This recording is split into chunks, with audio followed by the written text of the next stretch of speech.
플러싱 한인 밀집 지역에서 버스 2대가 충돌했습니다. 이날 사고로 최소 3명이 숨지고 16명이 부상했습니다. 문재인 대통령이 오늘 뉴욕에 도착했습니다. 문 대통령은 3박 5일간의 일정 동안 뉴욕에 머물며 유엔 총회 기조연설과 함께 각 국가의 정상회담 또 동포들과의 만남을 갖습니다. 오늘 밤부터 내일까지 미 북동부 트라이스테이트 지역이 허리케인 호세의 영향권에 들어갈 것으로 보입니다. 미국 본토에는 직접적으로 상륙하지 않지만 곳곳에 강한 바람과 비를 뿌릴 것으로 예상되고 있습니다. 한인으로 추정되는 신씨 성을 가진 여성이 자신의 2딸을 데리고 나가자 경찰이 앰버 경고를 발동했습니다. 경찰은 이 여성의 행동을 납치로 받고 아이들의 상황을 신체적인 위험 혹은 죽음의 위험에 임박했다고 생각해 앰버를 발동한 것으로 알려졌습니다. 앤드루 쿠오모 뉴욕 주지사의 행정명령 발동으로 앞으로 뉴욕주에서는 주 정부기관 공무원들이 주민들의 체류 신분을 물어볼 수 없게 됐습니다. 이번 행정명령은 공무원들의 공무 수행 과정에서 불필요한 신분 확인을 금지시키는 것을 골자로 하고 있습니다. 뉴욕시의 가장 우수한 특수목적 고등학교로 스타이브센트 고등학교가 선정됐습니다. 스타이브센트 고등학교는 대표적인 뉴욕시의 특목고로 이번 조사에서도 1위를 놓치지 않았습니다. 이상은 오늘의 주요 뉴스입니다.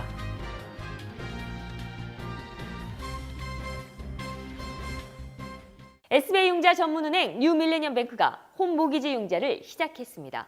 신속한 진행과 간단한 서류로 내 집 마련의 꿈을 앞당겨 드립니다. Member of FDIC and Equal Housing Lender.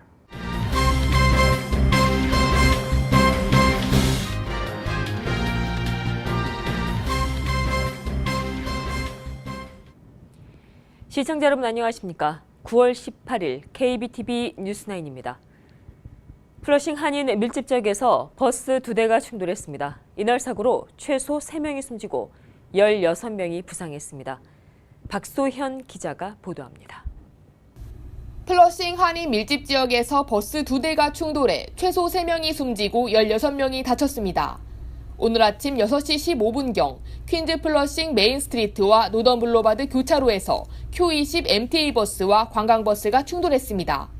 경찰에 따르면 노던 블로바드 동쪽 방향으로 오고 있던 관광버스가 교차로에서 우회전을 하려던 MTA 버스와 충돌했습니다.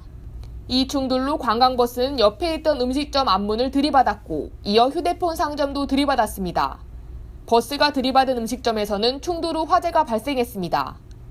당시 관광버스에는 한 명이 타고 있었으며 관광버스를 몰던 운전자는 숨진 것으로 전해졌습니다. 또 이 사고로 길을 지나던 보행자 한 명이 차에 치여 숨졌으며 MTA 버스에 타고 있던 15명 승객 중 한 명도 사망한 것으로 확인됐습니다.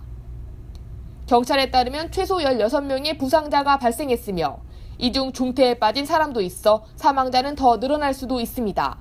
Currently, it's still an ongoing investigation. We're looking at all avenues. We're going to canvass the area for video to see if some of the video would expose some of the things that happened prior to the accident. Also, we're going to canvass the area through video for additional victims. MTA 측은 버스 2대가 충돌 뒤 크게 회전한 것을 보아 사고 당시 차량의 속도가 빨랐던 것으로 보인다며 과속이 원인일 수도 있다고 말했습니다. 현장에 있던 한 한인 목격자는 뉴욕타임즈와의 인터뷰에서 남편이 커피를 사고 나온 뒤 몇 초 후 바로 버스 충돌 사고가 났다며 남편도 경미한 부상을 입어 병원으로 옮겨졌다고 말했습니다. 빌 드블라주 뉴욕시장도 사고 현장을 찾아 사고 수습에 힘쓸 것을 당부했습니다. 조사 당국은 정확한 사고 원인을 확인하고 있습니다. 한편 이날 사고로 주변 도로 진입이 어려워 월요일 아침 극심한 교통체증이 발생했습니다. KBTV 박소연입니다. 문재인 대통령이 오늘 뉴욕에 방문했습니다. 문 대통령은 3박 5일간의 일정 동안 뉴욕에 머무르며 유엔 총회 기조연설과 함께 각 국가의 정상회담 또 동포들과의 만남을 갖습니다. 오늘 뉴욕에 안착해 유엔 외교 일정에 돌입한 문 대통령의 뉴욕 방문 일정 박소현 기자가 보도합니다. 문재인 대통령이 유엔 총회 참석을 위해 3박 5일의 일정으로 오늘 뉴욕에 도착했습니다. 문재인 대통령의 방미는 지난 한미 정상회담을 위한 워싱턴에 방문한 이후 2번째입니다. 문 대통령은 오늘 첫 일정으로 안토니오 구테우스 유엔 사무총장과 만나 유엔 안전보장 이사회 대북 제재 이행 방안 등을 논의했습니다. 이어 같은 날 저녁에는 뉴욕 뉴저지 동포 간담회를 갖고 한국 동포들과 만남을 가졌습니다. 문 대통령은 일정 2일차인 내일 19일엔 토마스 바흐 국제올림픽 위원장을 만나 평창 동계올림픽의 성공적인 개최를 위한 방안을 논의하고 3개국 정상들과 잇따라 정상회담 일정을 가지며 2017 세계시민상 시상식에 참석합니다. 방미 3일째인 20일에는 뉴욕 금융경제인과의 대화에서 한국 경제를 대외적으로 설명하는 자리를 가지며 메트로폴리탄 박물관에서 평창 동계올림픽 홍보행사에도 참석할 계획입니다. 방미 마지막 날인 21일은 유엔 총회에서 기조연설을 하고 한미일 정상회담에 참석할 예정입니다. 이날 기조연설에서 문 대통령은 북핵 문제 등 주요 글로벌 현안에 대한 대한민국 정부의 기조를 설명할 것으로 보입니다.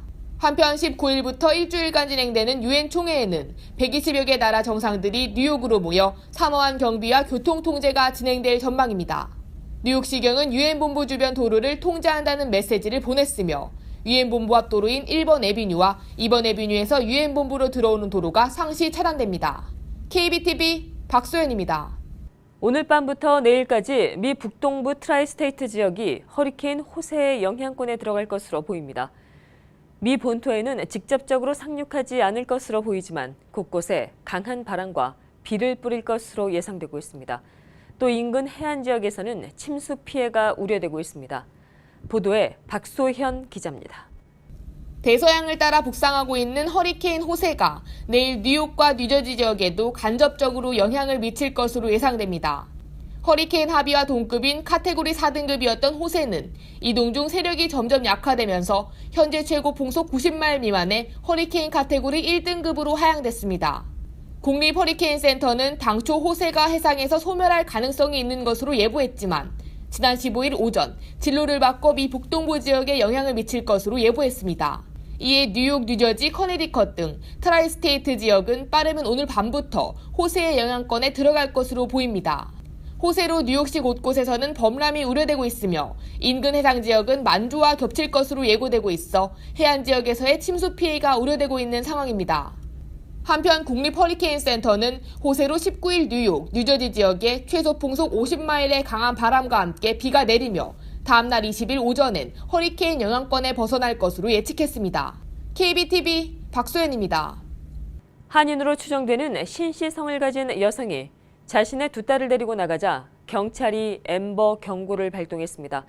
엠버 경고는 고속도로 전자표지판과 방송 등을 통해 납치범을 공개 수배하는 프로그램입니다. 경찰은 이 여성의 행동을 납치로 받고 아이들의 상황을 신체적인 위험 혹은 죽음의 위험에 임박했다고 생각해 엠버를 발동한 것으로 알려졌습니다. 다행히 2시간 뒤 아이들은 무사히 발견됐고 경찰은 엠버 경고를 해지했습니다. 계속해서 박소현 기자가 보도합니다. 한인으로 추정되는 신씨성을 가진 여성이 자신의 두 딸을 납치해 경찰이 엠버 경고를 알렸습니다. 경찰은 오늘 아침 7시경 뉴욕 제리코 지역에서 자신의 두 딸을 데리고 나간 여성에게 엠버 경고를 발동했습니다. 엠버 경고는 고속도로 전자표지판과 방송 등을 통해 납치범을 공개 수배하는 프로그램입니다. 나소 카운티 경찰에 따르면 31세 동양 여성 신선은 자신의 두 딸인 2세 러브 리와 2개월 된 프라미스 리를 데리고 집을 나갔습니다. 신 씨는 제리코 17가 근처 가정집에서 그의 남편과 말다툼을 한 뒤 흰색 혼다 어코드를 타고 아이들과 함께 나간 것으로 보입니다. 경찰은 실종된 아이들이 처해 있는 상황이 신체적 위험 혹은 죽음의 위험에 임박했다고 생각해 엠버 경고를 바로 발동했다고 전했습니다. 하지만 2시간 뒤인 아침 9시경 아이들은 무사히 발견됐고 경찰은 엠버 경고 발동을 해지했습니다. 한편 아이들이 어디서 발견됐는지는 아직까지 알려진 바가 없으며 아이들을 데리고 도망간 신 씨는 현재까지 기소되지는 않은 것으로 전해졌습니다. KBTV 박소연입니다.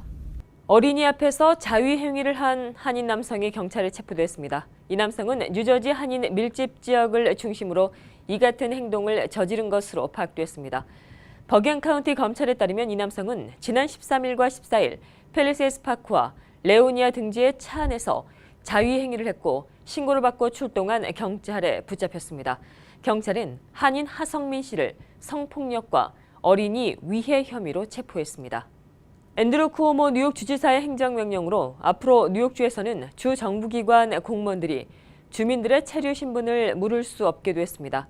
이번 행정명령은 공무원들의 공무 수행 과정에서 불필요한 신분 확인을 금지시키는 것이 골자로 주 공무원들은 물론 경찰과 같은 사법기관 관계자들의 이민 신분 확인 범위도 제한하고 있습니다. 이에 따라 경찰도 범죄자 확인이나 범죄 피해자, 사고 목격자 등 특정한 경우 이외 이민 신분을 물어볼 수 없습니다. 다만 정부는 각종 사회복지 혜택이나 지원을 제공하기 위한 목적일 경우에만 신분 확인 작업이 허용됩니다. 쿠오모 주지사는 이민자들이 어떠한 이유에서든 이민 신분 때문에 공포를 느껴서는 안 된다고 말했습니다. 이민자 보호도시의 연방 지원 중단에 제동이 걸렸습니다. 트럼프 행정부는 불법 체류 이민자를 보호하는 이른바 이민자 보호도시에 연방 지원을 중단하겠다고 밝힌 바 있습니다. 시카고시가 이 같은 이민자 보호도시를 천명했다는 이유로 연방 법무부가 사법 관련 지원금 중단을 위협하자 이마뉴엘 시카고시장은 이를 막아달라며 소송을 제기했습니다. 이에 대해 연방법원의 라이앤 워너 판사는 이 소송에 승소 가능성이 있다며 결과가 나올 때까지 법무부에 지원 중단을 하지 못하도록 하는 가처분 금지 결정을 내렸습니다. 이에 따라 이 소송의 최종 판결이 나올 때까지 연방정부는 각 정부에 대한 연방 지원을 중단할 수 없게 됩니다. 뉴욕시의 가장 우수한 특수 목적 고등학교로 스타이브센트 고등학교가 선정됐습니다. 스타이브센트 고등학교는 대표적인 뉴욕시의 특목고로 이번 조사에서도 1위를 놓치지 않았습니다. 김희삭 기자입니다. 뉴욕시의 가장 우수한 특수목적 고등학교로 스타이브센트 고등학교가 선정됐습니다. 이번 순위는 4년 내 졸업률과 평균 SAT 시험 점수, 리전트 시험에서 각 과목별로 85점 이상 받은 학생들의 비율 등이 기준이 됐습니다. 이 기준에서 스타이브센트 고등학교는 4년 내 졸업률이 98.6%, SAT 평균 점수 2138점 등을 기록, 3년 연속 최우수 특목고에 랭크가 됐습니다. 스타이브센트 고등학교에 이어서는 리멘 칼리지 아메리칸 스터디가 2위에 올랐으며 스태튼 아일랜드 텍이 3위를, 브롱스 과학고가 4위를 각각 차지했습니다. 이번 조사에서 특목고가 아닌 일반 고등학교 중에서는 퀸즈의 타운젠드 해리스 고등학교가 뉴욕시 최우수 공립고등학교에 이름을 올렸습니다. KBTV 김희삭입니다. 한인 비영리 미술인 지원단체인 알재단이 젊은 후원자 그룹인 알영 페트론스 서클을 결성했습니다. 재단의 성장과 발전을 위해서 젊은이들의 참여가 필요하다는 판단에 섭니다. 알영 페트론스 서클 그룹은 앞으로 알재단이 주최하는 행사에 적극적으로 참여하는 한편 활발한 홍보 활동을 펼쳐 미주한인 미술인들을 후원하는 역할을 하게 됩니다. 보도에 박소현 기자입니다. 한인 비영리 미술인 지원단체인 알재단이 젊은 후원자를 육성합니다. 재단의 성장과 발전을 위해선 젊은 층을 흡수해야 한다는 판단 때문입니다. 미술재단이다 보니까 아무래도 이 행사하는 게 미술 위주로, 그러니까 갤러리들이 많은 최시에서 또 미술품이 많이 이렇게 설치되어 있는 하이라인에서 이 행사를 하게 되었습니다. 이에 따라 알재단은 젊은이들을 후원하는 알영 페트론스 서클을 결성하고 지난 16일 첫 모임을 가졌습니다. 첫 모임에서 참가자들은 그룹 결성을 기념해 아트 투어 행사를 진행했습니다. 맨해튼 첼시에 소재한 메리분 갤러리와 페이스 갤러리 등에 설치된 작품 설명이 이어졌고 고가철로 공원인 하이라인에 설치된 공공미술 작품 등을 둘러보는 일정도 진행됐습니다. 한국 젊은 친구들도 이렇게 조인을 해서 좀 더 큰 행사가 됐으면 합니다. 이날 아트 투어 행사는 한국어와 영어 투어가 각기 따로 마련됐으며 한국어 투어는 중견화가 최성호 작가가, 영어 투어는 이재희 작가가 각각 이끌었습니다. 첼시라는 지역에 한 100개 가량의 그 갤러리들이 있기 때문에 그냥 목요일 날 저녁 때 오프닝 있을 때 오셔서 그 작품도 보시고 또 뭐 어떤 때 가서는 와인도 한 잔 드시고 하면은 아마 좋은 시간이 되실 거예요. 그러니까 친구분들이랑 같이 많이 다니셨으면 좋겠어요. 알영 페트론스 서클 그룹은 앞으로 알재단이 주최하는 행사에 적극 참여하고 활발한 홍보 활동을 펼쳐 미주 한인 미술인들을 후원하는 역할을 하게 됩니다. KBTV 박소연입니다.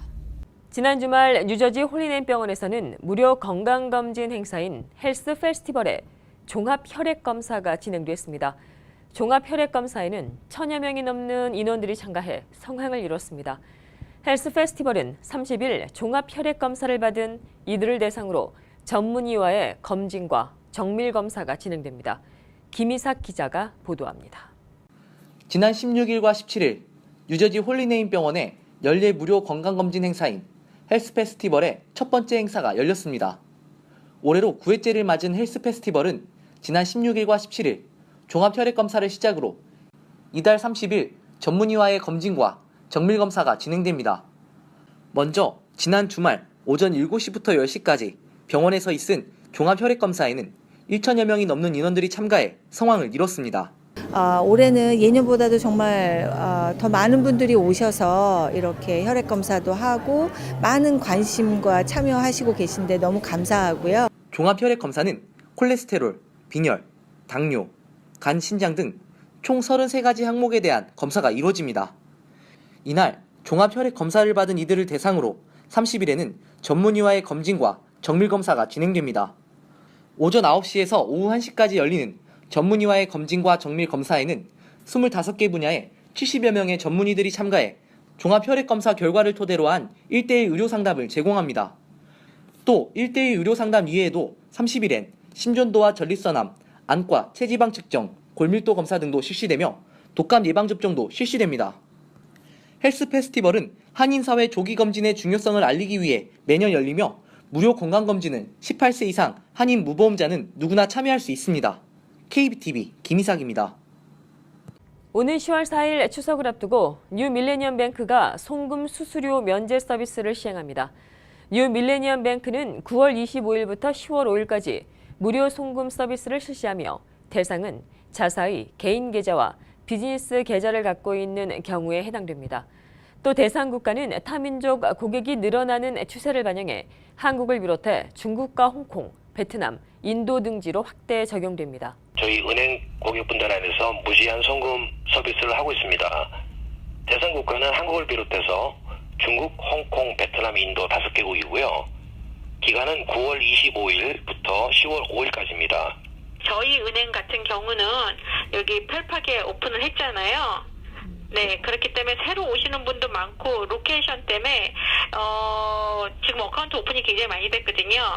그리고 저희가 하는 거는 어카운트 오픈 저희 손님이어야지만 가능하기 때문에 많은 걸로 예상하고 있습니다.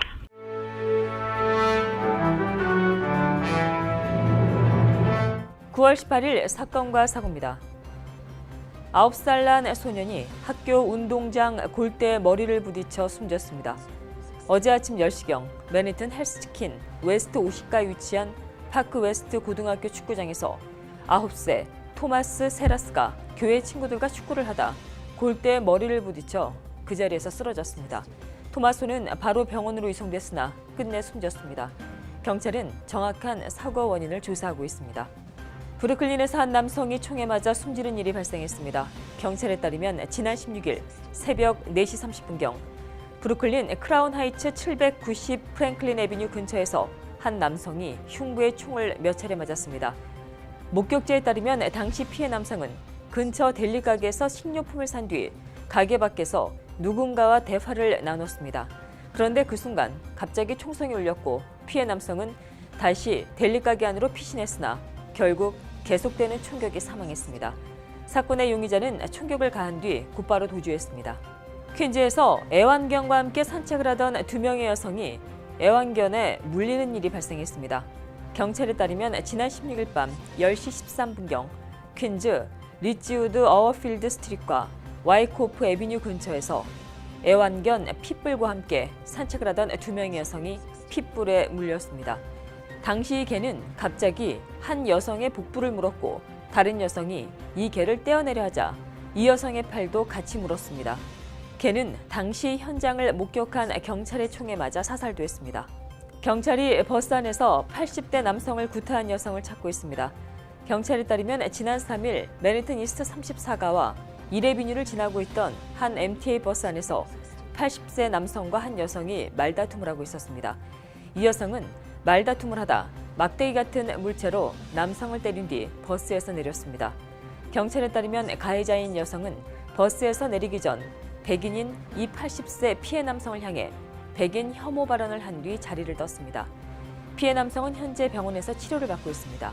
경찰이 공개한 감시 카메라에 따르면 용의자인 여성은 40에서 50대가량의 흑인 여성으로 짧은 곱슬머리를 하고 있습니다.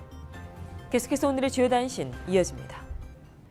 미국인들은 북한 핵 문제 해결을 위한 외교적인 해법이 실패할 경우 북한을 무력으로 공격해야 한다는데 찬성하는 의견이 반대 의견보다 크게 우세한 것으로 나타났습니다.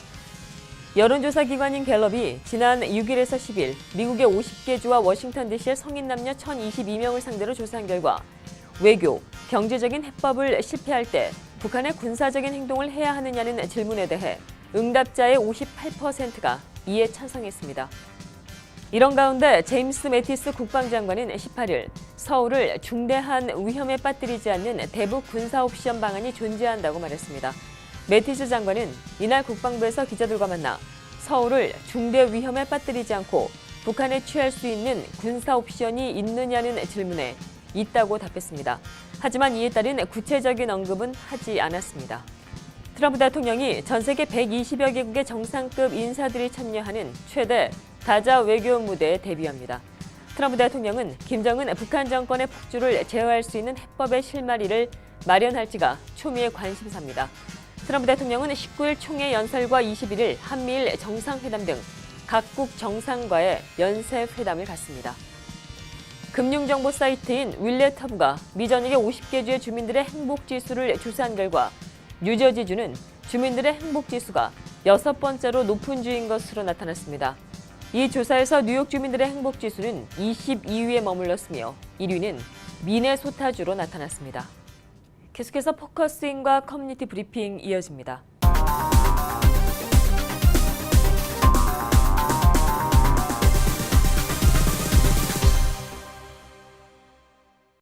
트럼프 행정부의 반이민 행태는 날로 이민 사회를 옥죄고 있는 상황이지요. 이런 가운데 최근 다카도 폐지가 됐습니다. 오늘 포커스는 차주범 민권센터 선임 컨설턴트님 모시고 다카 폐지 또 합법 이민 축소 등 초강경 반이민 기조로 향하고 있는 현 정부의 이민 방향에 관련돼서 과연 이 한인 사회는 어떤 대처를 해야 되는지 또 이민 사회는 어떤 대처를 해야 되는지 이 부분에 대해서 살펴보도록 하겠습니다. 옆에 나와 계십니다. 안녕하십니까? 네, 안녕하십니까? 네네. 어서 오십시오. 네. 네네. 나날이 현 정부의 반이민 기조는 거세지고 있습니다. 먼저 이제 지금 트럼프 행정부의 이민 추진 양상이 얼마나 심각한 것인지 그런 상황에 대해서 한번 좀 짚어주시지요. 예, 영어로는 이제 웨지 이슈라고 보통 표현하는데, 네. 그러니까 장작을 도끼로 딱 칠 때 이게 쫙 쪼개지는. 예. 그래서 이제 웨지 이슈인데 그 이민 이슈를 자신의 지지 기반을 결집하는 중요한 어떤 도구로서 사용했기 때문에 그 행정부가 출범한 이후에도 반이민적인 행보를 걸을 수밖에 없는 그러한 이제 상태이지요. 오바마 행정부 당시에는 이제 프라이어리 우선순위라는 게 있었습니다. 그렇지만 이제 트럼프 행정부에서는 사실상 모든 사람이 우선순위다. 그러니까 들어오는 데는 순서가 있었지만 정말 이제 나가는 데는 순서가 없는 그러한 어떤 상황에 직면했다고 할 수 있겠죠. 그리고 최근에는 이제 연방 상원에 이제 합법 이민까지도 축소하자는 그러한 이제 레이즈 액트를 상정했습니다. 그러니까 처음에는 이민자 커뮤니티 내에서 가장 약한 고리인 서류 미비자에 대한 공격을 시작했고, 그리고 점점 합법 이민도 축소하면서 이민자 커뮤니티 전체를 위축시키는 그런 어떤 전략적 방침을 가지고서 현재 이민 정책을 실시하고 있지 않나 그렇게 봅니다. 예. 그렇다면 이럴 때 이 한인 사회 또 이런 이민 사회는 어떻게 대처를 해야 할까요?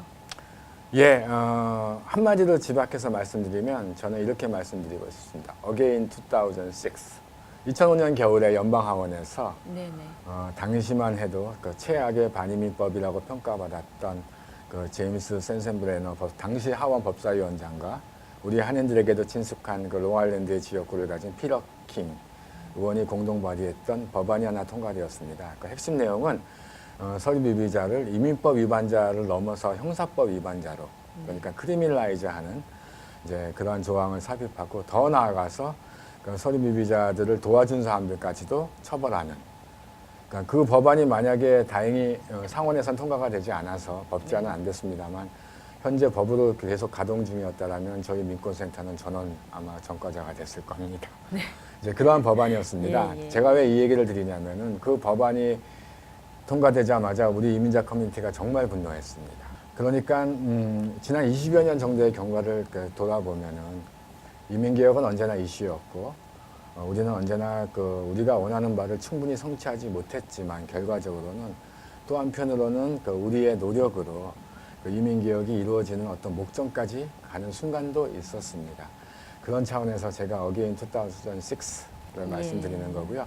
그때와 같은 어떤 캠페인의 동력을 다시 한번 살릴 때가 되지 않았나 싶습니다. 네, 그렇다면 이번에도 어떤 이런 뉴욕 일원의 어떤 이런 우리 이민자 이런 옹호 단체 그런 분들께서 이런 말씀 주신 대로 이제 어떤 일원과 이런 집회나 어떤 이런 반대 시위와 관련돼서 어떤 계획이 혹시 좀 있으신가요? 예, 이미 싸움은 시작되었습니다. 네. 9월 5일 당일날 시작되었습니다. 네, 그날 네, 저녁에 예. 이민국 주변에서 뉴욕의 주요 정치인들도 참석한 그런 이제 대규모 집회가 있었고 지난주에는 이제 워싱턴 DC에서 저희 민권센터도 참여했습니다. 연방 의원들을 상대로 드림 액트를 좀 더 빠르게, 좀 더 강하게 추진해달라는 부탁을 하기 위한 풀뿌리 러비 활동도 펼쳤습니다. 그리고 이제 앞으로 이런 크고 작은 집회 또는 이제 정치인을 대상으로 한 풀뿌리 러비 활동, 또 요즘은 이제 SNS 시대이기 때문에 SNS 툴을 이용한 다양한 온라인 캠페인도 펼쳐질 겁니다. 특히 이제 중요한 것은 정치인들은 아무래도 지역구 유권자들의 목소리에 영향을 받는 존재이기 때문에 이 문제에 대해서 우리 또 유권자분들도 적극 결합하셔서 힘을 보태주시는 게 중요하겠습니다. 이민법의 행보인지 앞으로 어떻게 나가는 것이 바람직하다고 생각을 하시는지에 대한 부분도 좀 궁금합니다. 공화당 의원들도 민주당 의원들도 이민개혁의 중요성은 인식하고 있고 이미 그동안의 법제화 과정을 거쳐서 드래프트도 다 나와 있습니다. 그래서 이게 정치적인 타결만 된다면 이민개혁을 통해서 현재의 붕괴된 이민 시스템을 근원적으로 개혁하는 것이 가장 바람직스러울 겁니다. 다만 지난 9월 5일부터 지금까지의 상황을 볼 때 그리고 현재의 정치 구도를 볼 때 포괄적 이민개혁을 추진하려면 상당한 수준의 정치적 동력을 받아야 됩니다. 네네. 그렇기 때문에 현실적으로 말을 할 때는 최소한 드림 액트를 마지노선으로 해서 일단 좌절된 다카를 법제화를 통해서 연구한 해결책을 또 도출해내는 그러한 노력에 일단은 포커스를 맞출 필요도 있다고 봅니다. 혹시 지금 말씀하신 거 이외에 당부의 말씀이 있으신가요? 미국은 이민자의 나라라고 하고 또 이민자들이 일으킨 나라입니다. 그렇지만 동시에 또 이민자들이 끊임없이 차별받아온 역사를 갖고 있기도 합니다. 우리 이민자 커뮤니티가 다시 한번 위기 상황에 직면한 것 같습니다. 그렇지만 위기는 위험과 기회의 합성어이기 때문에 9월 5일의 절망을 내일의 어떤 싸움의 동력으로 삼아서 더 좋은 결과를 가져올 수 있도록 우리가 좀 더 힘을 모으고 뜻을 모아서 함께 싸워 나갔으면 좋겠습니다. 민권센터에서 활동하고 있는 한 활동가로서 우리 동포분들에게 정말 간곡히 부탁드리고 싶습니다. 예, 오늘 감사합니다. 이렇게 잘해주셔서. 네, 감사합니다. 네, 고맙습니다. 네.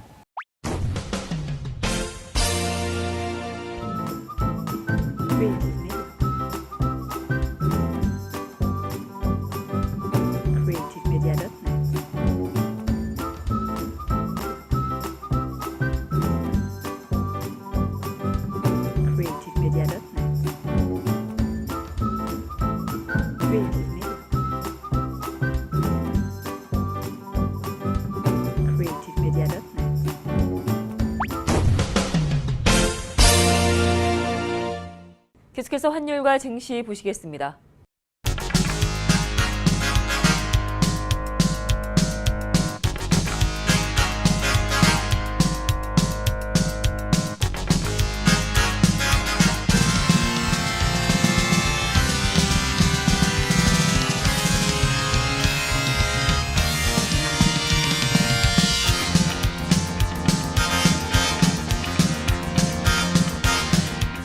뉴욕과 뉴저지 지역의 날씨 알아봅니다. 건강한 가정, 행복한 한인사회를 위해 함께합니다. 한국인을 아는 병원, 실력 있는 병원, 홀리네임 병원. KBTV 오늘의 날씨는 홀리네임 병원에서 제공합니다.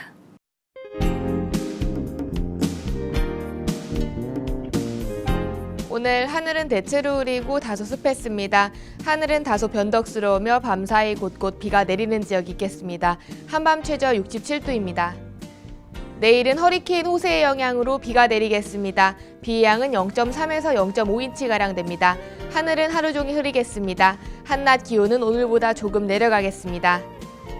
모레는 아침 소나기 이후 날이 점차 갭니다. 오후부터는 비구름도 걷히겠으며 대체로 무난한 날 보입니다. 주간 날씨입니다. 목요일부터는 기온이 다소 오르고 날도 청명하겠습니다. 기온은 다음 주 월요일까지 80도 이상 웃돌겠으며 쾌청하겠습니다. 내일은 비가 내립니다. 빗길 운전 조심하시기 바랍니다. 오늘의 날씨였습니다. 건강한 가정, 행복한 한인사회를 위해 함께합니다. 한국인을 아는 병원, 실력 있는 병원, 홀리네임 병원. KBTV 오늘의 날씨는 홀리네임 병원에서 제공합니다. 이상으로 9월 18일 보내드린 KBTV 뉴스9 모두 마치겠습니다. 오늘도 저희 KBTV에 함께해 주신 시청자 여러분 고맙습니다. 편안한 밤 되십시오. SBI 융자 전문은행 뉴밀레니엄뱅크가 홈모기지 융자를 시작했습니다. 신속한 진행과 간단한 서류로 내 집 마련의 꿈을 앞당겨 드립니다. Member of FDIC and equal housing lender.